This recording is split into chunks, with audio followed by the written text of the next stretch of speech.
Sa naging stage rehearsals ng mga Miss Universe candidates, ay ipinamalas nila ang kanilang pangmalakasan na pasarela. At syempre, hindi naman nagpakabog ang ating pambato na si Michelle Marquez D. Narito at panoorin ang pasarela ng ating Miss Universe Philippines representative.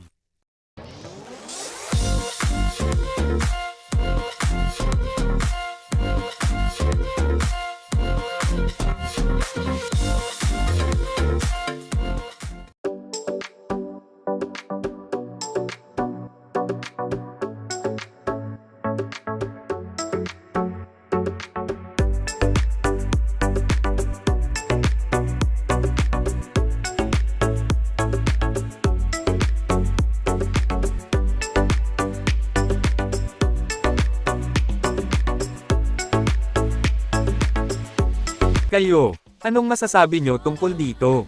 Pasado ba para sa inyo ang naging pasarela ni Michelle D?